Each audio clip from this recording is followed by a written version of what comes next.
Secular fabric है वो वास्तव में जो संविधान का है वो पंजाब में साफ तौर पर नजर आता है। एक्सट्रीमिज्म वहां भी हो सकता है, ये वो सोच हो सकती है, कई बाकी जगह भी है, लेकिन पंजाब का जो बेसिक कैरेक्टर है वो सेक्युलरिज्म या उसके साथ रहा है। लोग एक्सट्रीमिज्म या खालिस्तान की मांग के साथ नहीं है, लेकिन अगर उठ रही है कोई उसको वापस दोबारा बरगलाने की कोशिश कर रहा है तो राज्य सरकार और केंद्र सरकार अपनी जिम्मेदारी से बच नहीं सकती है। मामला संवेदनशील है, राजनीति की बजाय इसको समझ-बूझ के साथ आगे बढ़ना चाहिए, क्योंकि राजनीतिक पार्टियों की एक दिक्कत है, हर जगह वोट, आपदा में अवसर तलाशने की जो उनकी आदत है वो लॉन्ग रन में देश को नुकसान दे।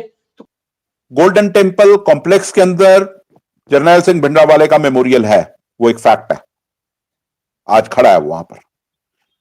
हर साल ऑपरेशन ब्लू स्टार की एनिवर्सरी पे वहां खालिस्तान के नारे लगते हैं, पर अब तक उसे एक फ्रिंज एलिमेंट की तरह ट्रीट किया जाता है और उसकी कोई इतनी पहुंच भी नहीं है। देखिए, खालिस्तान की पंजाब की जमीन पर कोई अभी इतना ग्राउंडिंग नहीं है, बिल्कुल भी नहीं है। और अगर ऑन ग्राउंड सपोर्ट होती तो अमूमन जितने मेजॉरिटी लोग जो हैं वो ये अजनाला की घटना का खंडन ना करते, उसका क्रिटिसिज्म ना करते। वो आम आदमी कर रहा है। जब आम आदमी इस चीज के खिलाफ बोल रहा है तो सरकारों को चाहिए कि प्रिएम्प्टिव एक्शंस, टाइमली एक्शंस लें। सवाल यहां आ रहा है कि सरकारें, खासतौर पे जब पब्लिक नहीं चाह रही, देखो जिसने 80 का दशक देखा है पंजाब में, 90 का दशक देखा है, वो कभी नहीं चाहेगा कि वो दिन वापस आए। बिल्कुल। और इसमें मेरी जो उस समय के प्लेयर्स थे उनसे मेरी पीछे कुछ बात हुई तो उनका कहना यह कि देखिए 80 के दशक की जब हम बात करते हैं तो मिलिटेंट्स कहते हैं कि 30,000 के करीब नौजवान मार दिए गए सरकारों द्वारा, फेक एनकाउंटर्स या वैसे।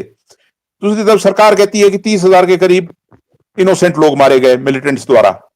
पर सवाल वो उठता है कि ये 60,000 लोग थे कौन? पंजाबी थे ना, चाहे हिंदू थे, सिख थे, दलित थे, कोई भी था, क्रिश्चियन थे, वो थे तो पंजाबी, इसी देश के नागरिक थे। तो सवाल वहां आकर खड़ा होता है। और दूसरी चीज, मेरी कुछ पहले जो दल थे, जैसा दल खालसा है जो उस समय काफी अग्रेसिव था, और अब उनका ये मानना है कि हम खालिस्तान चाहते हैं थ्रू डेमोक्रेटिक मीन्स। ठीक है, उनकी एक विचारधारा है, वो एक अलग चीज है। तो उनका एक और सवाल उठाना भी था। उनका कहना यह था कि देखिए दुनिया भर में डेमोक्रेसीज जो हैं वो हमेशा कहती हैं कि आप हथियार छोड़िए और टेबल पर आइए, बात कीजिए। पर एक बार कोई मिलिटेंट ऑर्गेनाइजेशन हथियार छोड़ देती है, वो उनको पहचानती भी नहीं है। ये उनकी नाराजगी थी। उनका कहना था कि अगर वही 97-98 में जब एक वैक्यूम बन गया था पंजाब में, बेन सिंह का असैसिनेशन हुआ था, मिलिटेंसी खत्म हुई थी, तो अगर लोगों से बात की जाती, विभिन्न जो दल थे उस समय जिन्होंने हथियार भी छोड़ दिए थे, उनसे बात करते और कुछ मसले सुलझा दिए होते, तो आज फिर ये नैरेटिव्स खड़े ना होते। खड़े मतलब किए जा रहे हैं जिस तरीके से, ग्राउंड सपोर्ट नहीं है। बट आप जाइए, अगर आनंदपुर साहिब रेजोल्यूशन की तरफ जाइए तो बहुत से इश्यूज ऐसे हैं जो ऑटोनॉमी की बात है, जो आपकी फेडरलिज्म की बात है। देखिए मसले बहुत हैं, पर यह है ना कि अगेन बात वहां आती है कि सरकारों द्वारा एक पॉलिटिकल फोरसाइट दिखाना, एक पॉलिटिकल मैच्योरिटी दिखाना और टाइमली चीजों को हैंडल करना। अमृतपाल तो मतलब एक छोटा सा पॉन कह सकते हैं ना चेस की गेम में, वो तो एक मोहरा, कितने मोहरे और मैं आपको गिना रहा हूं इधर उधर जो चल रहा है पंजाब में।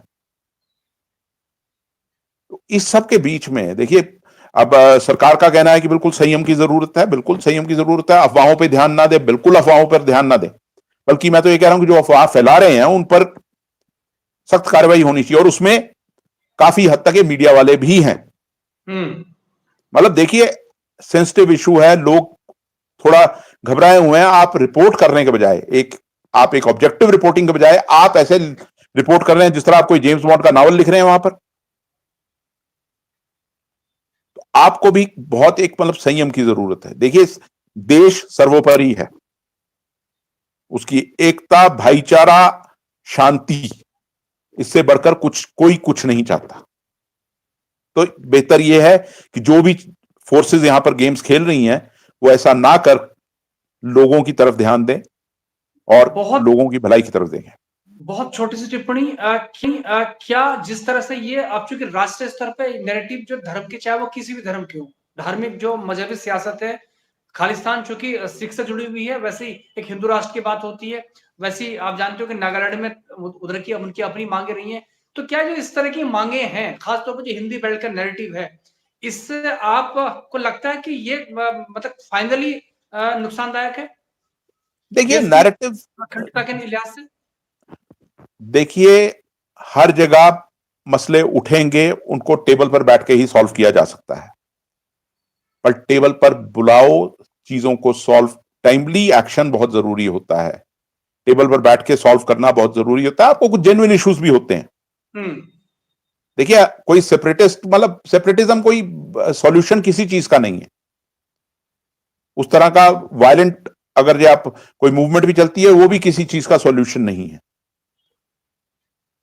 यह है कि इस देश में सबको रहना है, इकट्ठे रहना है, तो आपको समस्याओं का हल करना है। और दूसरी चीज, आपने नैरेटिव्स की बात की है। देखिए खालिस्तान का नैरेटिव आप खुद अंदाजा लगाइए कि लॉन्ग रन में किसको सूट करेगा। इससे इससे आप किसानों को भी डिस्क्रेडिट कर सकते हैं, जैसे कि कोशिश हुई थी किसान आंदोलन के द्वारा।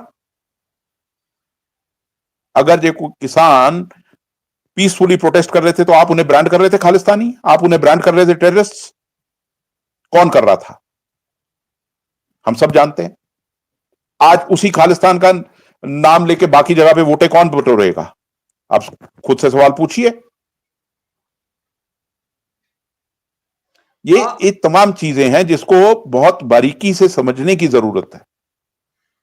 बिल्कुल, चूंकि बीजेपी की घोषित नीति है, उनकी राजनीति पूरी धर्म के आधार पर चलती है, नैरेटिव पे चलती है। लेकिन आम आदमी पार्टी की चूंकि पंजाब में सरकार है, ये भी कथित तौर पर आरोप लगे थे कि जो रेडिकल एलिमेंट्स है, जो भी चाहे छोटा है या बड़ा है, चाहे वो आई मीन मुट्ठी भर भी होंगे, लेकिन क्या उनका ऐसे आरोप लगे थे कि उनका साथ आम आदमी पार्टी ने कहीं इनडायरेक्टली लिया था, जो ये सरदर्दी आज उनके सामने आ रही है?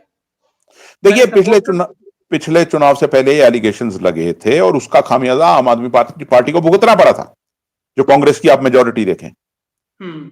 पर इस बार कांग्रेस, बीजेपी, बाकी पार्टी, अकाली दल, इनको भी सोचना होगा कि क्यों आम आदमी पार्टी को लोगों ने चुना, दरकिनार करते हुए चीजें। और फिर वही मैं बात कर रहा हूं कि ये खालिस्तान के नैरेटिव से आप कल को आप आम आदमी पार्टी को भी डिस्क्रेडिट करेंगे ना।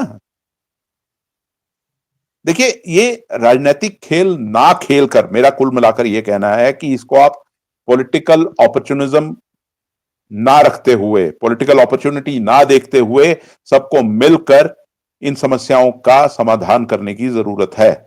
और मैं बार बार ये कह रहा हूं कि ये जो ये हर चीज को आप खालिस्तान के नैरेटिव से पंजाब में नहीं देख सकते,